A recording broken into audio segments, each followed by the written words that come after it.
अब कभी नहीं छूटेंगे आपके फेवरेट टीवी शोज ZEE5 के साथ बिल्कुल फ्री। मैंने तो ये सोचा ही नहीं कि लक्ष्मी ऐसा कर सकती है। वो लक्ष्मी जिसे हमने इतने अच्छे से रखा, जिसके साथ इतना अच्छा व्यवहार किया, वो हमारे साथ ही ऐसा करेगी? कैसे कर सकती हो तुम ये लक्ष्मी?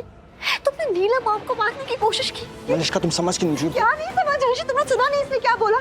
कि इसने उन्हें मारने की कोशिश की, तुम्हारी मॉम को मारने की कोशिश की। और कोशिश क्या, ऑलमोस्ट मार ही दिया था ना उन्हें। हाँ, ऑलमोस्ट वो मर ही गई थी।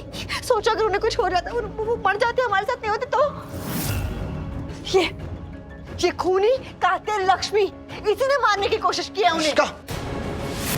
आपको शोर करना है तो आप बाहर जाकर कर सकती हैं। ये अदालत है और यहाँ पर रहना है तो शांति से रहिए। लक्ष्मी, लक्ष्मी झूठ क्यों बोल रही हो तुम? लक्ष्मी तुमसे बात कर रहा हूँ, झूठ क्यों बोल रही हो? क्या बोले जा रही हो? तुमने सुना नहीं? जज साहिबा ने अभी अभी तुम्हारी पत्नी से क्या कहा? कि वो चुप रहे। ये अदालत है। अदालत है ये, मैं भी अच्छी तरह से जानता हूँ। शायद तुम भूल गई हो कि ये अदालत है और अदालत में सिर्फ सच बोला जाता है। तो तुम झूठ क्यों बोल रही हो? सच और झूठ का फैसला कौन करेगा? तुम तय करोगे ये? नहीं ना, अदालत तय करेगी। और ये सब अभी साबित हो जाएगा। लक्ष्मी तुम बहुत गलत कर रही हो। तुम्हें अंदाजा भी नहीं है कि तुम कितनी बड़ी। क्या हो रहा है ये सब? आपको अलग से बोलना पड़ेगा। बंद कीजिए ये पति पत्नी का झगड़ा। जज साहिबा प्लीज प्लीज मुझे मेरी बात पूरी करने का मौका दीजिए। आप अपनी बात कहिए, लेकिन अदालत से, किसी और से नहीं। और बाकी सब सुन लीजिए। अब अदालत के काम में किसी ने भी परेशानी पैदा की तो उसके खिलाफ कानूनी कार्रवाई की जाएगी। और जो भी बीच में बोलेगा, अदालत उसे 1 महीने की जेल की सजा सुनाएगी। तो जिसे जेल जाना है, अब वही बीच में बोलेगा। ऋषि बैठो, प्लीज चुप रहो तुम। सॉरी। जी बोलिए। नीलम ओबरॉय को मारने की कोशिश मैंने की थी। वो बहुत ज्यादा सख्त और गुस्सैल है और मुझे वो बिल्कुल पसंद नहीं करती। मेरे मन में उनके लिए गुस्सा बढ़ता जा रहा था और मैंने बस एक दिन तय कर लिया कि मुझे उन्हें सजा देनी है। इसीलिए उन्हें मारने की कोशिश मैंने की थी। इसीलिए मैंने ये सब कुछ किया।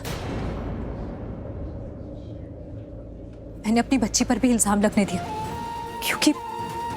क्योंकि मुझे लगा कि इससे मैं बच जाऊंगी और एक बच्ची को मां से अलग तो कर नहीं सकते। इसलिए मैंने कुछ नहीं बोला। लेकिन जब मुझे पता चला कि पारो को बाल सुधार गृह भेज देंगे, तब मुझे समझ नहीं आया मैं क्या करूं। इसीलिए मैं अदालत से ही भाग गई और फिर मैंने अपनी बहन शालू को फोन करके बोला कि वो इशिता को फोन करे, उसे कहे कि मैं उसके पास रहने आ रही हूँ। इशिता को इस सब चीजों के बारे में कुछ भी नहीं पता था। उसे नहीं पता था कि मैं उसके पास क्यों गई। मैं बस वहां जाकर छुप गई। इशिता को इस सब चीजों के बारे में तब पता चला जब पुलिस मुझे वहां अरेस्ट करने आई। एक्सक्यूज मी, क्या मैं एक फोन कॉल कर सकती हूँ?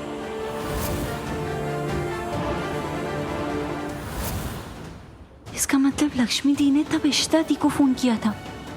मतलब ये सब प्लान किया लक्ष्मी दी ने कि सारा इल्जाम ये खुद पे ले लेगी। ZEE5 ऐप डाउनलोड करें और देखें सारे एपिसोड्स बिल्कुल फ्री।